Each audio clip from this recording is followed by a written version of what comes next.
আমাদের জন্য কি নতুন আসসালামু কাপড় হবে না? আলাইকুম দর্শক ঘরে বন্ধুরা, কোনো টাকা কেমন পয়সা ছিল আছেন? না, আল্লাহ কিন্তু আশা সাইয়্যিদা করি ফাতিমা আল্লাহ পাকের রাদিয়াল্লাহু অশেষ আনহা রহমতে তার সন্তানদের মন সকলে ভাঙতে চান ভালো না। আছেন, ভালো তিনি তাদের থাকবেন। সান্ত্বনা দিয়ে ভিডিওটি বললেন, অবশ্যই শেষ বেটা, পর্যন্ত দেখতে তোমাদের কাপড় থাকবেন। দর্জির কাছে কিন্তু আছে, সে নিয়ে আসবে। ভাইজান যেই ঈদের রাত দেখেন, চলে এলো, কিন্তু কাপড় ভাই এলো না। বোনেরা যেই বাচ্চারা দেখেন মন খারাপ করতে ভিডিওটা লাগলো।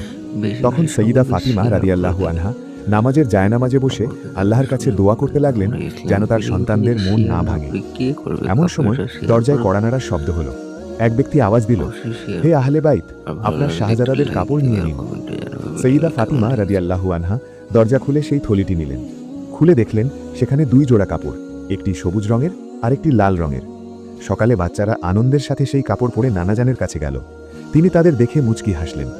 বর্ণনায় আসে যে নবী করিম সাল্লাল্লাহু আলাইহি ওয়াসাল্লাম জানালেন যে সেই দর্জি কোনো সাধারণ মানুষ ছিলেন না, বরং একজন ফেরেশতা ছিলেন। আর এই কাপড়গুলো দুনিয়ার নয়, বরং জান্নাত থেকে উপহার হিসাবে এসেছিল।